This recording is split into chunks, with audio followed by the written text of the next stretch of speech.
All right, guys, let's start. Now we are doing your chapter number 2, which is your alternative investment performance and returns, right? There's only one module here, performance appraisal and return calculation, but as the name states, right, there are a lot of calculations here, right? So please focus, right? Please try to understand and please focus. Okay. Now, please understand, right? What is this chapter really about, right? So, see, in equity and fixed income, calculating returns is relatively kind of straightforward, right? That's pretty straightforward, right? For example, buy a stock 100, sell it 120, return is 120. Buy a bond yielding 8% return estimation is straightforward, but alternative investments are kind of different. Example, your private equity, venture capital, hedge fund, real estate, infrastructure funds, private credit. These investments create a fundamental problem. How do we measure performance when cash flows occur irregularly, valuations are uncertain, leverage is used, and fees are extremely complex? This is the entire purpose of this chapter, okay? We'll try to do that. Let's go down. Let's go and dig deeper. Okay. Now, this particular slide is about how this chapter is divided into 8 major ideas. First is risk is alternative investment. Why alternatives are fundamentally riskier than your traditional assets. Then we talk about timing of cash flows, one of the most important CFA concepts. Private equity returns are heavily influenced by when money is invested, when return you receive when money is returned, not merely how much money is made. Uses of leverage, why hedge funds and PE funds borrow money, and why leverage creates both extraordinary return and catastrophic losses. Valuation, how do you value something that is not traded daily? Example, a startup, what is the price today? Nobody knows. This creates a valuation challenge. Fees, alternative funds have the most complex fee structure in finance. Example, 2 and 20, high watermarks, hurdle rate, carry interest. Returns, how returns should actually be measured. Biases, why reported alternative investment returns often look better than reality, a favorite CFA topic, and return calculations for alternative investment, IRR, MOIC, DPI, RBPI, TVPI, all the metrics used by your institutional investor. Okay, we'll try to understand those.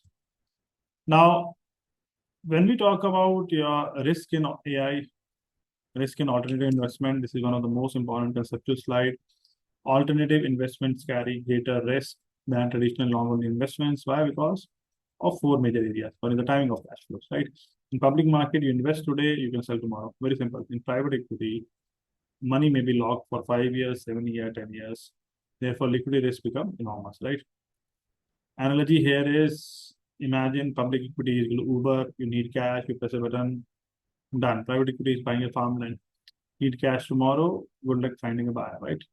Leverage, alternative funds often borrow money. Borrowing money magnifies your gains and losses. Uh, Valuation risk, many alternative assets do not trade daily. Example, real estate, infrastructure, startup without market prices, valuation becomes subjective. Two analysts may value the same asset differently. Complexity, alternative investment introduce complicated fees, taxes, accounting treatment. This creates operational risk. Important idea here is that never compare private equity returns 18% with public equity return, 15% conclude that private equity is better because private equity may involve illiquidity, may involve leverage, may involve valuation uncertainty. Return must be risk adjusted. This is exactly what professional allocators like Blackstone, Temsec, Chicks, Adia focus on, right? Okay. The next slide is about your timing of cash flow. All theory, guys, just keep listening. The slide introduced the famous J curve, one of the most important tested concept in your alternative investment. The private equity fund typically follows phase 1, which is capital commitment, investor commit capital. Example, LP commits $100 million. Money start leaving investor account, fees begin, expenses begin, returns become negative. Phase 2 is about capital deployment, fund invest. Example, startup, buyout, distressed farms. Portfolio companies are still being fixed, return often remain negative. Phase 3 is about capital distribution. Investments mature, companies grow, become profitable, get sold, cash start flowing back, returns become extremely strongly positive. J curve graph looks like the letter J, early years return negative, later years return probably positive, hence J-shaped performance. Example is that imagine year 1 you invest 100 crore, value becomes 90 crore, return is minus 10%. Year 2 value becomes 80 crore, return is minus 20%, company sold, After year 7, value becomes 180 crore, return gets strongly positive. This is classic PE behavior, right? A sovereign wealth fund expects the J curve. They do not panic. Retail investors often panic because they expect immediate positive return. Okay. Once we have seen this, we get into the next slide, which is your understanding of timing of cash flow. All same guys. Here we'll talk about IRR, your money weighted rate of return, and multiple of invested capital, MOIC, right? Very important CFA and private equity slide. IRR means internal rate of return, money weighted return. IRR accounts for amount of cash flow, timing of cash flow mathematically. Right, IRR is the discount rate that makes NPV equal 0. Why private equity loves IRR? Because cash flow occurs irregularly. Example, 100, receive 100 after 1 year versus receive 100 after 10 years. Same money, very different kind of your investment performance. IRR captures your this feature. Then we have MOIC, which is multiple on invested capital. Please understand, for example, let's say we invested 100, received 300, MOIC is 3x. Problem with MOIC, multiple invested capital, is that it ignores timing. Suppose investment A, 100 to 300 in 3 years. MOIC is 3. Investment B, 100 to 300 in 15 years. MOIC again 3x. Same MOIC, completely different quality investment. Hence, IRR is usually superior, right? So another point is you should understand 2x MOIC in 3 year or 3x MOIC in 15 year. Many candidates indirectly or incorrectly chooses 3x. Professional compare IRR as well, right? So that is very, very important.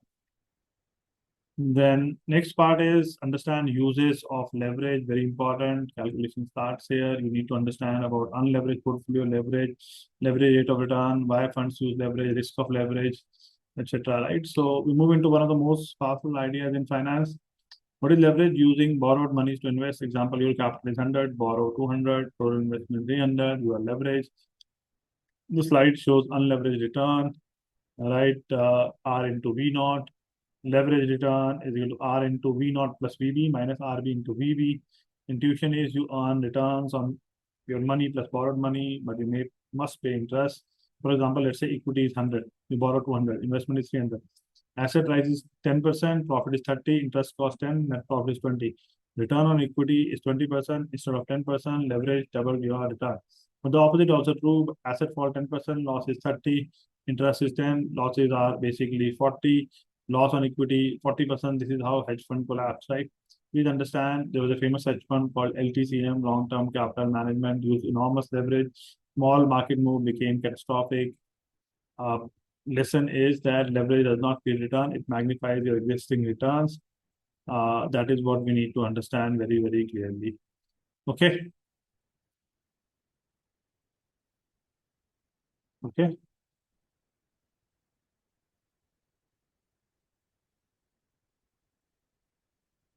Then we get into your what you say valuation of alternative investment, illiquid alternatives, assets, lack frequent trading in transparent markets, require fair value estimation based on assumption. Fair value hierarchy is level 1, level 2, level 3. Level 1 is actively traded assets with quoted prices, which are exchange traded security. Level 2 is no quoted prices, but value using directly, indirectly observable inputs, derivative price by a model. Level 3 require unobservable inputs, real estate, private equity with few no market transaction. Level 3 risk and implication, valuation may stay near initial cost for long period due to lack of market equity, may not reflect actual exit costs, can make reported returns appear higher, less risky, and less correlated with traditional investment than they truly are. Okay, so that is what we need to understand. Then we look at the fee structures in alternative investment. Again, very theoretical in nature. See, fee terms are negotiable and vary by investor and timing of a capital commitment. Different investors in the same fund may realize significantly different returns. High watermarks ensure managers and performance fees only on net new profit above a prior peak NAV, which is said in previous chapter also. Hurdle rate also we said in previous chapter. Hard hurdle, soft hurdle. Hard hurdle rate performance fees applies to return above the hurdle. Soft hurdle, once the hurdle is clear, performance fees apply to all returns. Waterfall structure we studied in the previous chapter. Defines the order method in profits are distributed between LP and GP. Management fee negotiation example, NP might accept a higher management fee in exchange for fewer redemption restrictions, right? Because there is a capital lock-in in your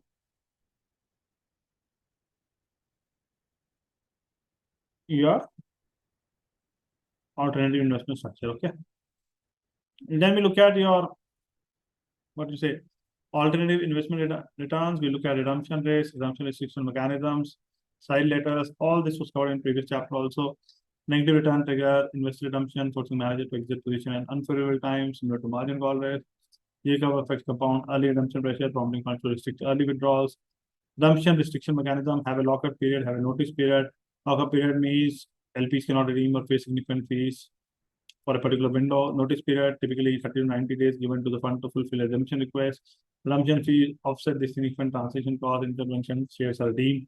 Gate manager discretion to temporarily restrict or redemption, right? Side letters, individual investor may receive customized terms that differ from the standard partnership agreement. Detail of this arrangement, fees, liquidity, etc. are documented in side letters. Then we get into fee structure. Again, very, very famous fee structure, 220 and 110. 220 is funds, 110 are fund of funds, are traditional structure, but both face ongoing competitive pressure. Lower commitments can negotiate lower fees. Trade-off exists between liquidity and fees. Investor can negotiate shorter lockups, notice period in exchange for higher fees or vice versa. Hurdle rates, hard or soft hurdles, and catch-up provision are also negotiable. All theory. Founder class shares. Early investor may receive lower fees or better liquidity as an incentive to invest in fund inception. Then investment interest under these preferential terms are called founder class shares. Either a fee structure, annual fees equal the greater of the management fees or incentive fee. Example, with the 1% management fee and 30% incentive fee, the investor pays only the management fee unless the calculated incentive fee is exceeded. A variation may require the 1% management fee to be subtracted from the incentive fee in a subsequent year. Okay. So all theory, guys, easy, simple. Then we get into your next part, which is your biases, right? Biases in your alternative investment return, right? When you talk about biases in your alternative investment return, please understand, again, very important CFA exam perspective slide, why alternative investment returns often look better on paper than the real are. Institutional investors are constantly asking, can I trust the reported return? Not what is the reported return. This distinction extremely important. Problem one is that alternative investment indexes are imperfect. For public equities, we can compare against S&P 500, Nifty 50, MSCI World. Easy, but for alternatives, a venture capital fund in Silicon Valley is completely different from a buyout fund, a real estate fund, an infrastructure fund. Even two PE funds are often incomparable. Why? Because the slide gives you three reasons. Every fund is unique, different sector, different geography, different leverage style, different investment style. Therefore, comparison is difficult. Different life cycle stages. Imagine fund A launched in 2020, fund B launched in 2025. Fund A is distributing profit, fund B is still in the J curve. Comparing them is kind of unfair. Solution is vintage year analysis. Very important, your CFA term. Vintage year means year in which the fund began investing capital. For example, all PE funds launched in 2022 can be compared against each other. This creates a more apple-to-apple comparison. Then we have your survivorship bias also, and backfill bias also. Survivorship bias, more than 25% of hedge funds fail in 3 years. Suppose 100 hedge funds start, 75 survive, 25 fail. If an index only reports surviving fund, the failure disappears, the average return becomes artificially high, and that is not good. Then we have backfill bias also. Suppose a hedge fund launches in 2022, 2022 return is minus 15, 2023 minus 10, 2024 plus 35. Only after the good year does the manager submit performance history to the database. Poor years are omitted. Now the database contains only successful history. Why is this dangerous? Because investor believe that manager has always been successful. Reality, the bad history was hidden, right? So please understand survivorship bias, dead funds disappear, backfill bias, only successful history gets reported, right? Then once we have seen that, we go to next part, return calculations for alternative investments. Again, very, very important to understand. We come to actual return measurement. Before fee return calculation is exactly the same as traditional investment. Nothing special here. The complication begins when the fees enter, right? So general partner fees, when we look at, please understand that total fee is equal to M into M rate into V1 into P, V1 minus V0. M is the management fee, P is the performance fee, V0 is the beginning value, V1 is the ending value. Intuition here is the GP earns money in two ways. One is the management fee paid regardless of performance. That is like a salary. Performance fee paid only if returns are generated. That like bonus. For example, let's say NAV is equal to 100, ending NAV is 130, management fee is 2%, performance is 20%.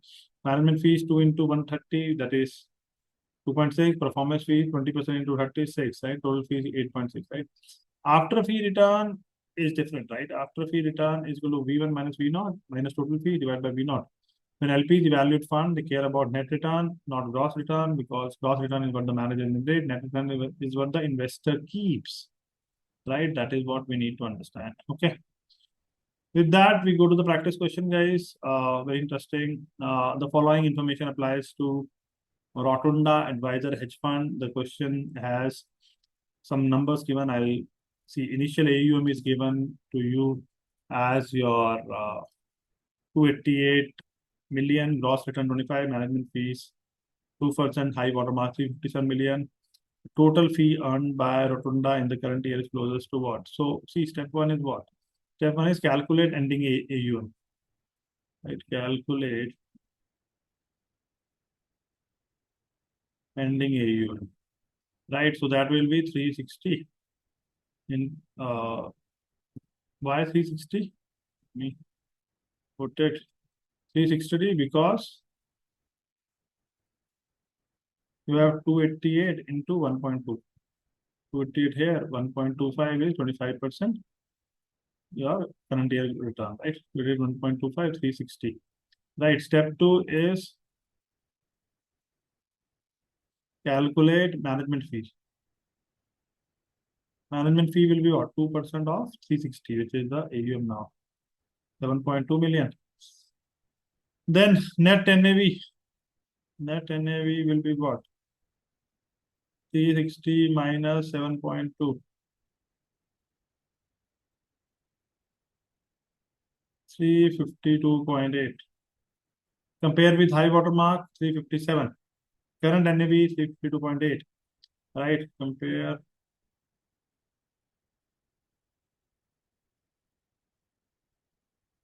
high watermark. All right. 357, 352.8. Current NAV is lower than a high watermark. Key principal, no incentive fee can be charged because the previous week has not been exceeded. Final answer is only management fees. So answer is 7.2. Okay, very interesting. Please focus here. Such kind of question comes in exam. Institutional insight here is that high watermark protects investor from double charging. Manager cannot lose money 1 year, recover losses next year. Charges incentive fee again without first recovering prior losses, right? Which is very, very important. Then we go into question number 2.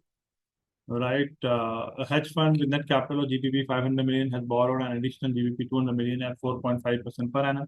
The current year return of the fund is 15%. What would have been the return if the fund had not added any leverage? See, given equity capital 500 million, borrowed capital 200 million, borrowing cost 4.5, leverage return 15%, need underlying asset return. Intuition, what you should know before even calculation. Right, what is important to understand is that the borrowing cost is only 4.5%, leverage return is 15%. Then the actual return must be less than 15% because leverage boosted it. Now, formula is in front of you. R is equal to VC into RL plus VB into RB divided by VC plus VB. VC will be 500, VB will be 200, RL 15, RB 4.5, result is 12%. So answer is B. Result is 12%. Okay. Again, the insight here is this is exactly how relative value fund, fixed income arbitrage fund, convertible arbitrage fund work. They may generate only 4 to 6% raw return, but after leverage 10 to 15% return. Okay. Then we get into question number 3.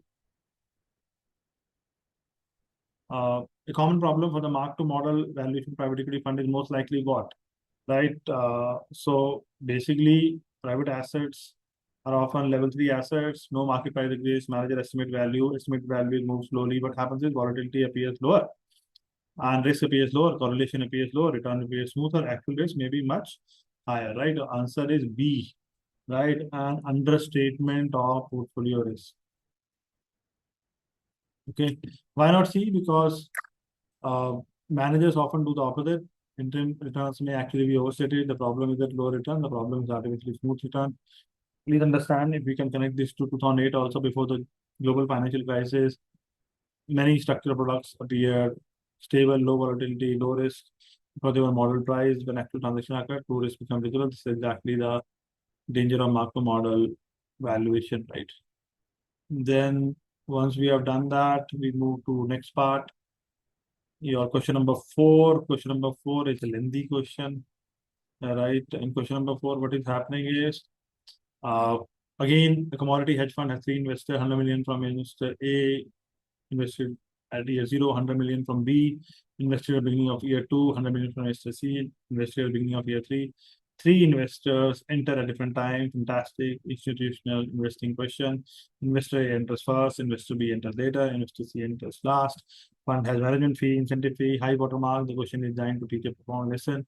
Two investors in the same hedge fund can earn very different net returns. Why? Because timing differ, fee impact differ, high watermark differ, entry NAV differ. This is one of the reasons alternative investments are much more complex than buying an ETF before even calculating. Investor A has the advantage of participating in the early plus 20% year, while investor B misses it, and investor C misses both the 20% of recovery after the 15% year. So conceptually, investor A has already the strong investor is already the strongest candidate. Uh, you know, we can solve it ahead and we'll realize it, right? How it is done, right? So when the question asks you which investor is already the strongest candidate, right? So conceptually, investor A is already the strongest candidate, right? So, and again, investor A 15.18% return, it will come like I can show you, right? Uh, okay. So before we even go there, uh, see what is important note here is uh, despite the question is asking the management fee is 2% based on the end of year return. The incentive is 20% above the high water mark calculated based on end of year value net of management fees, right? So, which investors earn the highest net return after the end of year four? See, idea here is despite investing for the shortest period of time, the fund 2 years, investors here earn the highest return compared to the other two investors. Then we have the table which we'll see ahead, right? And before that, you can see the formula for the high water mark. P2 into Rn max 0 P2 minus P high water mark into P, and return is calculated using this equation, right? So if you go ahead, now you see this, right? So what is happening here is that same fund, same strategy, different entry timings, different net return. Investor A 15.18, investor B 0.96, investor C 17.03%. So the investor is so answer is investor C, right? By investor C entered at the beginning of the year three, just before two positive year plus 15 plus 10. Investor A entered earlier, enjoyed year one plus 20%, also suffered year two minus 12% plus three or plus more years of fees. Investor B entered just before the bad year, so his return is weakest. In an alternative, timing of entry can dominate the quality of the fund itself, right? So read the question carefully, right? Unless you have the data, it's very difficult to get the right answer.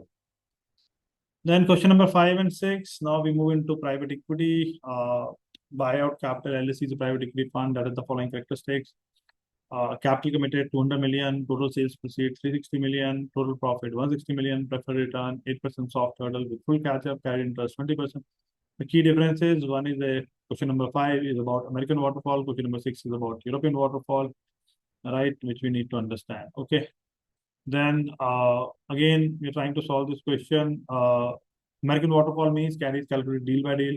So each investment is just separately. Investment 1, 2, and 4 earn enough returns above the preferred return, so GP receives your carry. Investment 3 does not meet the preferred return. Investment 5 loses money, so flow back, reduces GP carry. Investment 1, 4 million. Investment 1 will be 4 million. Right, investment 2 will be your 12 million, investment 3 will be 10 million, investment 4 will be 16 million, and investment 5 clawback will be minus 2%, right? 2 million, right? So total carried interest in this case, right? When we do it, right? See, please understand this is for GP. GP carry investment 1, 4 million. Investment 2, 12 million. Investment 3, 0 million. Investment 4, 60 million. Investment 5, minus 2 million. Total is 30 million, right? So first one is 30 million, right, which is this one. And then look at question number 6, European waterfall. European waterfall means carry calculated the whole fund level, total profit 160 million. GP gets 20% of total profit, 160 into 20%, 32. So GP carries 32 million. Answer is 32 million, right? So that is for question number 6, right? Again, please remember, American waterfall, you have deal by deal carry. GP may get paid earlier, but clawback may apply. European waterfall, whole fund carry, LP friendly because GP gets carry only after the overall fund clears the return requirement. Analogy here is American waterfall is like, checking deal by deal, right? European is whole fund carry we are looking at. Okay. Go back, do the question. The chapter is not difficult, right? You have to just go back and see the calculations. Otherwise, I think the whole calculations are given here, right? 4, 12, 0, 16, 12, 30 total amount, how it has been calculated. And 80%, see that calculation. See the calculation for this also, okay? And yeah. Then we have your question number 7. Again, very straightforward. A hedge fund has the following fee structure: actual management fees 2%, incentive fee 20, hurdle rate 4%, current high bottom mark 610. Fund has 583 million at beginning of the year, after a year 642. The net percentage return to investor. Again, you need to know the direct formula to calculate, which is given here, right? Which we saw that time also, right? So 642, right? Into 0.08. So management fees for the year 642 into 0.02, 12.84.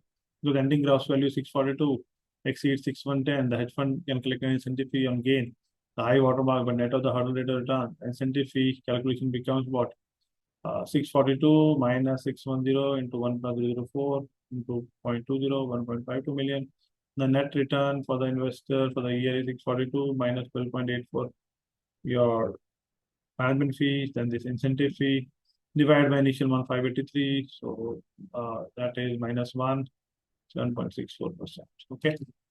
So that's it, guys. That's it for this chapter. Go back, revise it. Not a very difficult chapter, but not a very easy chapter also. You have to focus here. You have to do the calculations because calculations are a little tricky, especially American model, European model. Go back, see it. See the calculation for high water mark, right? This was the calculation we just used, right? This was the calculation used just now. If you have to find the return for the high water mark, net return calculated also is given here. So learn to solve it by one method and practice it again and again so that you are very clear how to apply in the exam. Otherwise, there are a lot of theory, right? So go back, revise it. Once you're done, I think you'll totally fine. Okay. That's it, guys. I'll see you in the next chapter. That's it from this chapter. Okay. Thank you, guys.